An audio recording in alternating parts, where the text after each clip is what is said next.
yun, no? Iyan, no? Diba? Kaya mabuti na lang meron pa tayo mapagpipilian dito, i-compare doon sa kabila na talagang wasak na wasak talaga naman.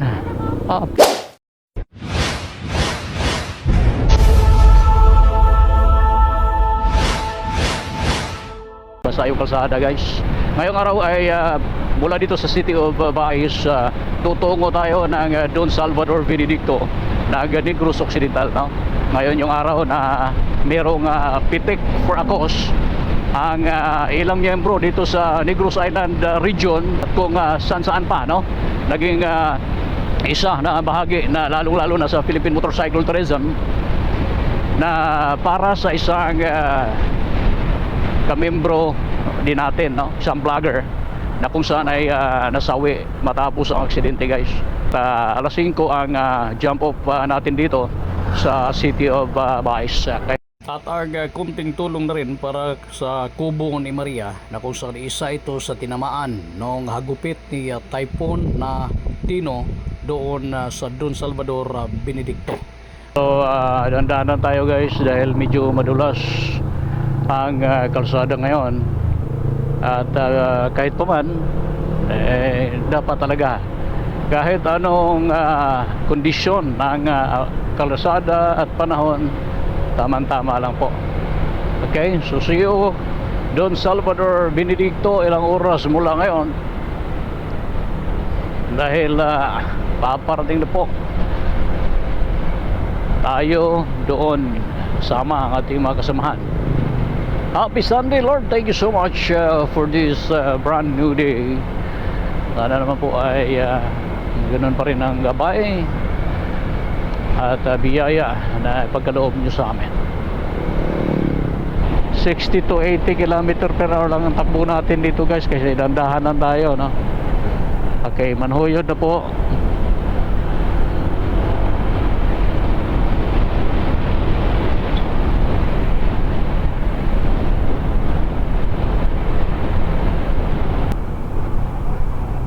Municipality of Manhuyod.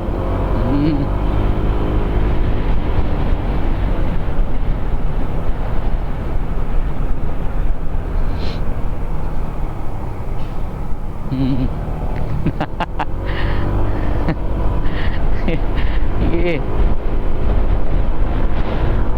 Mamo.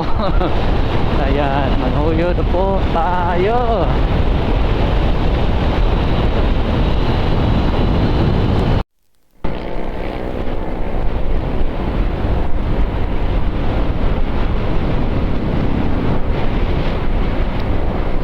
Himampangon.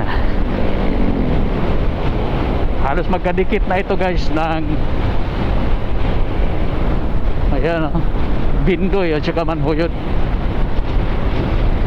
Dahil sa may banda unahan, pagkalagpas natin ng tulay, ayan na po yung boundary ng Bindoy, yung merong isda doon.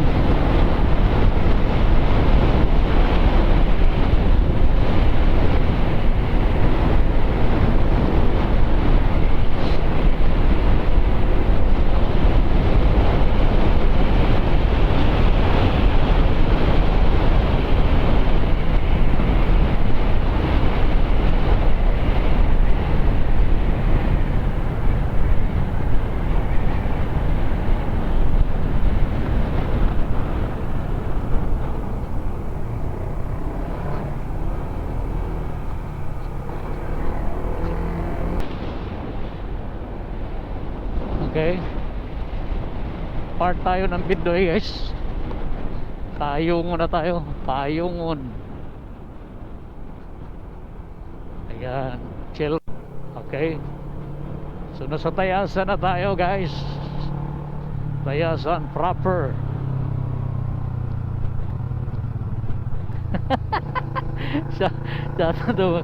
Isa sa ating mga kasamahan, no? Ayan, yung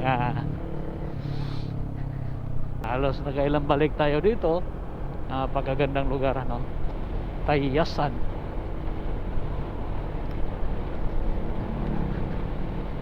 Grabe ang ulan pala dito sa first district ng Negros guys, no? Negros Oriental. Nasa Himalalod tayo.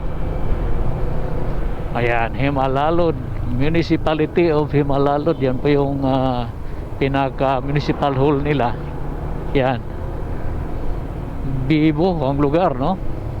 Matao. Masaya, no? Ayan. So medyo basa pala yung umuulan pala rito. Mukhang mula doon sa may Bindoy hanggang dito. Ayan, oh. Ayan, din naman masyadong malaki. Tamang-tama lang, no, na nagkakakulay Milo yung tubig, no, yung ilog.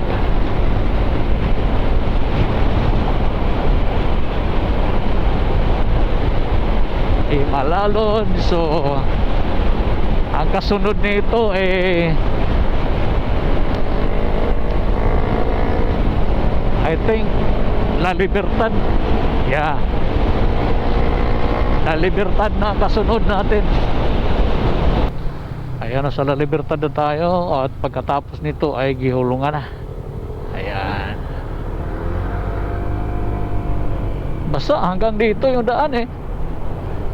Ito ang indikasyon na talagang umulan. Napakalawak naman ang karagatan na ito.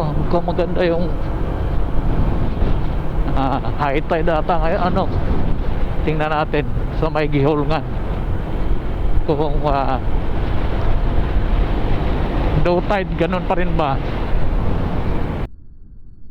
Last natin bisita dito noong nakaraang linggo na tuyong-tuyo yung baybayin dahil low tide, no?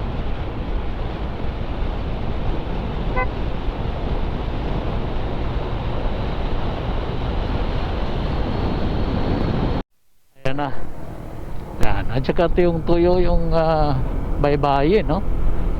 Tuyong-tuyo yung dalampasigan dito. Yan. So meaning low tide ngayon.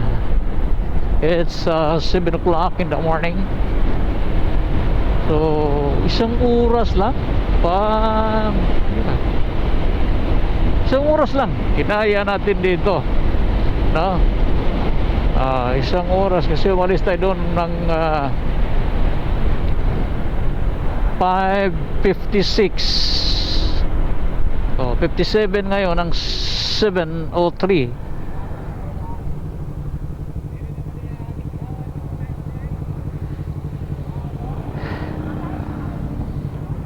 7:45. So ito guys ay kung magpapahinga man lang saglit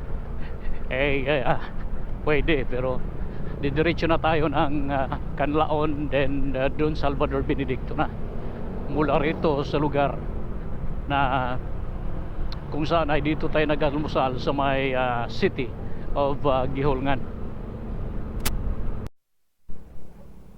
Ayan, so nasa Bagawinis na tayo guys dito sa cruising. Pag didiretsuhin natin yan, ay didiretso ng San Carlos yan.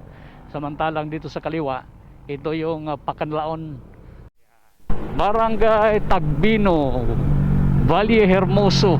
Ayan, oh, tingnan nyo naman kung gaano kaganda guys, gaano ka curve, di ba? Diyan sa may bandang unahan, yan, ako po, ito, napaka abunda sa tubig po ang lugar. Malimit dito, nagka-landslide guys. Kaya ingat po talaga tayo pag dumadaan tayo dito, lalong-lalo na kapag masama yung panahon, lalo-lalo na kapag naulan. Barangay Tagbino ito, kasunod dito ata, kung di ako nagkakamali, ay yung Barangay Panubican na. Yung Barangay Panubigan ng Canlaon ay iyon ang isa sa napakalaking pinsala na barangay na nagtamo ng napakatinding pinsala nung typhoon na Tino. Yan. Di ba? Ganito. Ayan, oh. Di ba? Di ba? Kaya hindi mo pa kabisado ang lugar na ito, kailangan mo talaga ditong magdahan-dahan. Ayan, kitang kita yung kalsada sa baba. Kailangan mo talaga ditong magdahan-dahan kasi ayan oh. Oo. Kita nyo naman kung gaano kaliko. Oh. Ay, ito yung sa mga mahilig magbangking. Nako, ito po ay para sa inyo, pero iba yung pag-iingat po. Ayan oh, bike. Di ba? Ay, mga mountain bikers dito eh, sanay na rin naman sila. Ayan oh, kitang kita nyo guys, naalaga naman. Oh, di ba? Yan, mayroong bus dito, so didiretso ng Dumaguete, Canlaon to Dumaguete. Nawala lang yung iba, hindi ko muna makakunan sa camera. Doon na yun maghintay. Pinauna ko kasi lahat, pero mabagal yung isa, kaya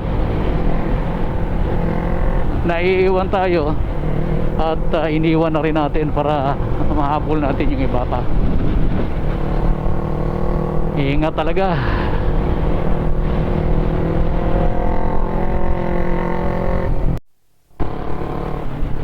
Grabe ang kurbadahan dito, no?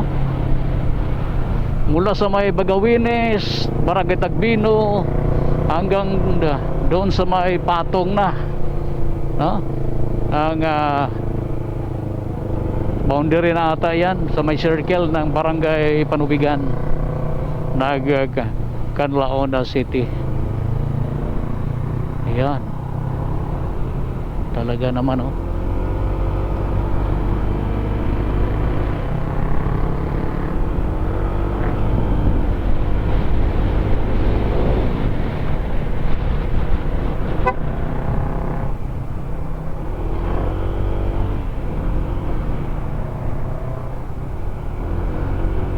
Kala nila big bike yung dala natin, ano? Gusto nila ipabumba.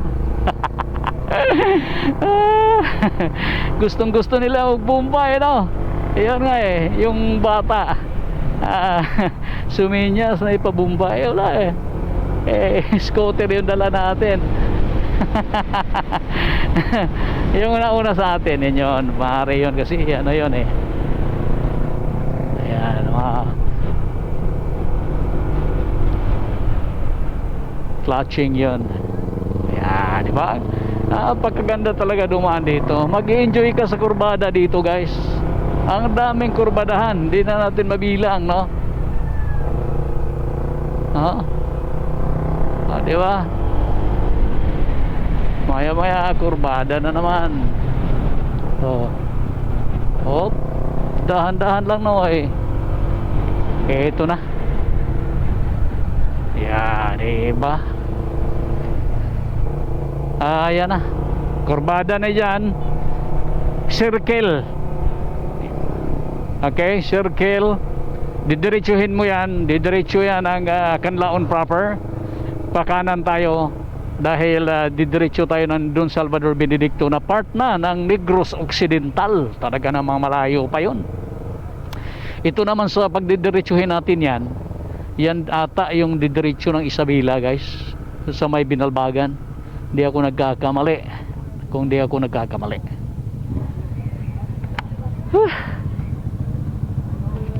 Alright. Ito na guys, tahak na natin ngayon ang Canlaon to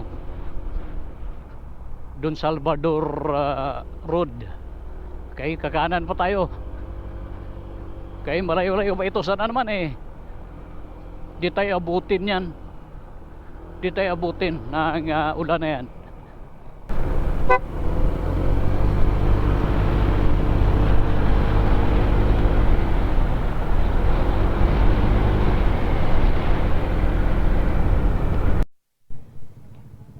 Kaya yan.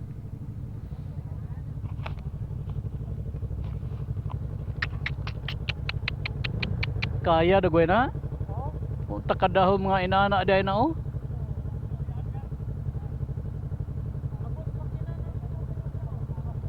Dili kaya. Nako. Nay maagian lain. Kubalik me. Dia gyapon mo gawas. Layo na. Katong crossing dito diretso lang to. Okay. Thank you. Okay, so wala, babalik kami, no?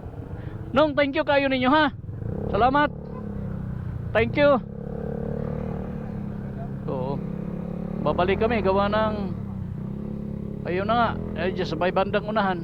Hindi natin alam na mayroon palang ganitong sitwasyon. Yun ang sinasabi natin eh. Ayan, bumalik tayo, no? Bumalik tayo dahil hindi na madaanan, hindi pa nga rin pilitin natin doon guys, baka titirik ang mga motor natin. So ganun pa rin naman, dyan tayo nagmula kanina, kumanan, ito ay didiretsuhin natin. At least experience din ito, no? Dahil ang bala ko talaga kung ako lang, San Carlos na kami dumaan, talagang wala ito, walang ganitong experience. Pero ito ay part din, no, ng pag-explore natin, dahil itong lugar na ito ay isa sa tinatamaan ng Typhoon Atino. Mukhang yung palayan dito ay hindi apektado. Baha lang, baha ang nagiging problema. Ang laki ng uka guys, oh. Yan, mas maigi-igi pa ang kunti ito. Maigi-igi pa ng kunti ito. Ayun, laki ng uka. Talaga naman. Ayun, oh. Oh, grabe. Ito yung epekto ng bagyo, ha? Grabe, oh. Ayan. Ito yung epekto ng Typhoon Atino guys, na talagang bumuhos yung tubig baha dito. Talaga naman napaka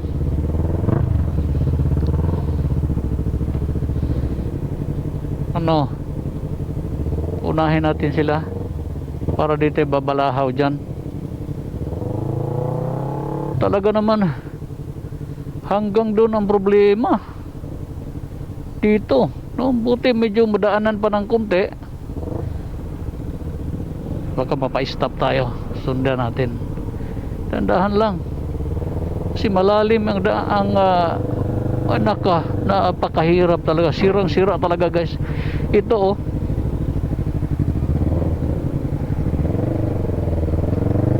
Ayan, oh. Ayan, oh. Diba? Kaya mabuti na lang meron pa tayo mapagpipilian dito, i-compare doon sa kabila na talagang wasak na wasak. Talaga naman apakahirap.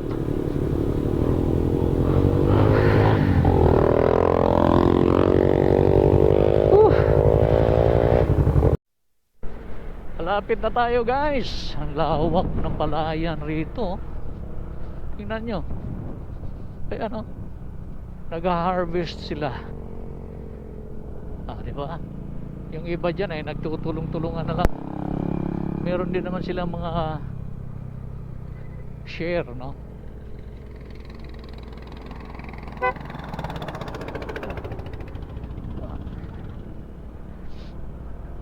Ayan na, diba? Ang lawak. Napakalawak po. Pas na rin tayo. Andito na rin sa wakas. Nakarating na rin tayo dito guys sa Tourist Highway. Ayan, papasok na tayo. Nandun Salvador. Dito pa rin pala ang labas. Akala ko ay doon sa kabila yung daan papuntang Bacolod. Malamang kung diniretso natin yung pakaliwa doon sa may triangle, ngayon dito eh. Kaya dito pa rin, dumaan pa rin tayo dito sa napakagandang highway na doon Salvador. Talaga naman.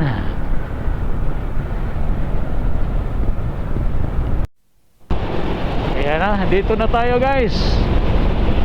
Pasok na rin tayo dito. Ayan, maramdam mo na yung mga riders na nandirito. Problem na natin ang mga riders na nandito.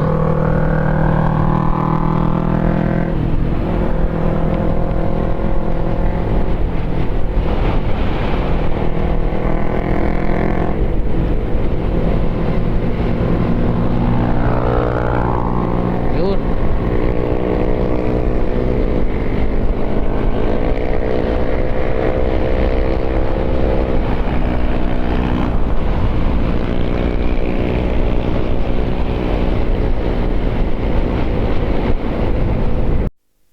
Calatrava.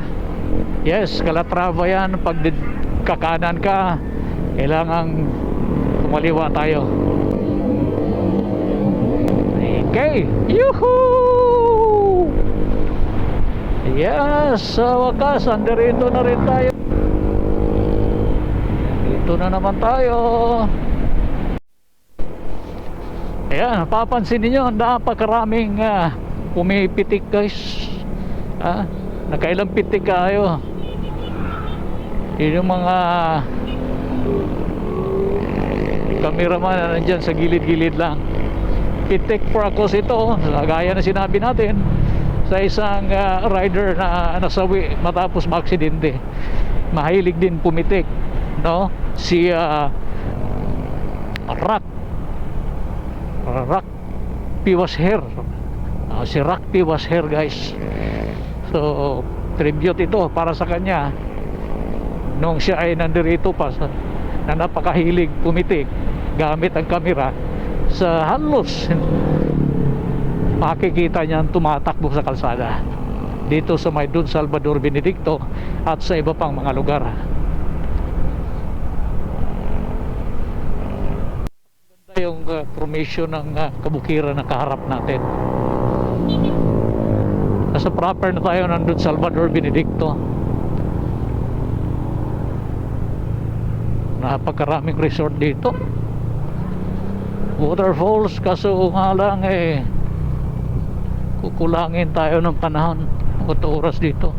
Kailangan mong mag-overnight dito kung nais mong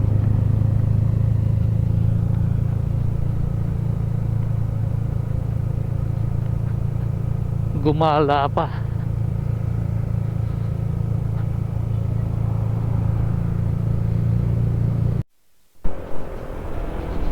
Ayan na. Dito na tayo guys. Tingnan natin kung nakatayo pa rin ba yung kubo ni Maria dito.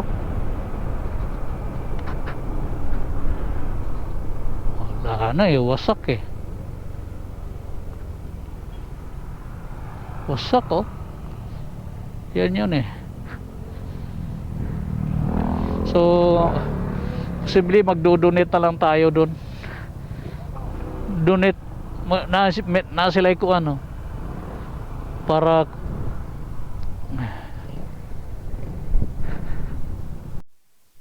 so wasak na. Ito lang yung pinuntahan talaga namin dito.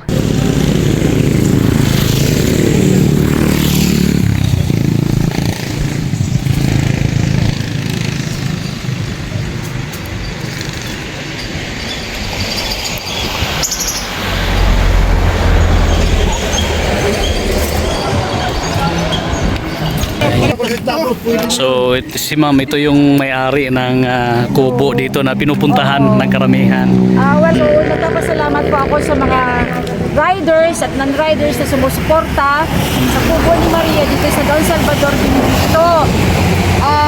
Ang presensya po nyo, hindi ibig sabihin, ito ang gusto kong ipahiwatig, ipaalam sa tanang riders and non-riders na pumunta kayo dito sa Don Salvador na hindi ibig sabihin magbibigay kayo ng pera or tulong.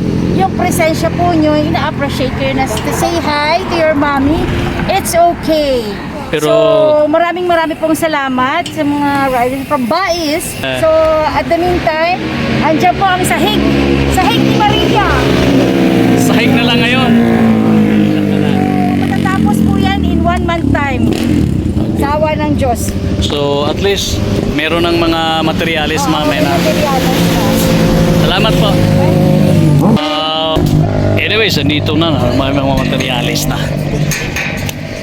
Kakaiba talaga ang pangyayari ng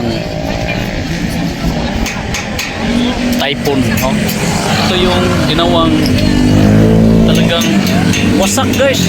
Inaanod talaga ng hindi naman baha, no? Talagang tinangay talaga ng hangin. Anyways, tinatrabaho naman. Pero malaki ang pagkakaiba kasi maganda na ito noon eh. Nung PMT dito, last 2 weeks, dito pa tayo pumasok. Ayan, ngayon ang tira. Ayan. Okay.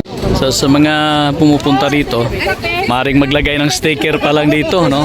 Merong inihanda si ma'am na kape and saging, kamuti. Guys, kape ng Benedicto. Tsaka libreng magpadikit ng sticker dito. Hindi na natin nahabol na puntahan yung box para sa kunting tulong natin kay Rugby Washenso.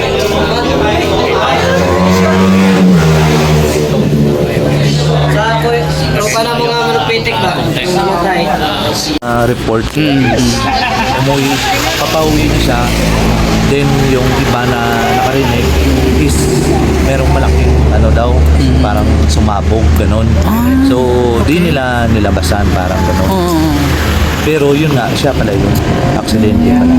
Saan siya sa nabundol niya yung yung pick-up na pick-up yan? Nakita nakapark. ko sa picture. Okay, magka-close kayo nun eh, di ba? Halos linggo-linggo ata kayo, nagpangabot kayo dito. So, tagasan ba yun? Ba't doon siya sa may... Taga sila ay Ginalaran. So, bali pauwi na siya. Dito siya dumaan Talisay. Okay. So, pauwi na yun siya. So, ano na lang mensahe natin, sir, sa... So, yun na lang. Condolences sa family at ride in peace. Dito ba?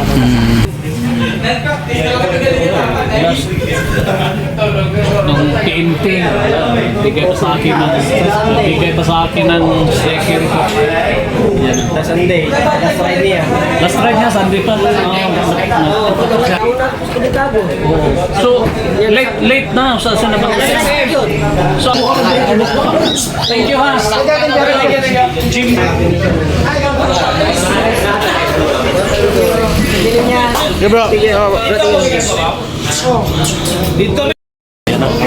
Salamat po sa Crispy Goods and Crepa, guys. Ito yung contact natin sa Facebook at nagpang-abot talaga kami dito ngayon. Pero di na doon sa bahay ni Maria kasi wala na yung kubo eh. Naging sahig na lang ang natira. So, at least mission accomplished, no? Dalawa ang nabigyan natin ng kaunti. Yung kubo ni Maria at saka yung kay Rocky Wasco.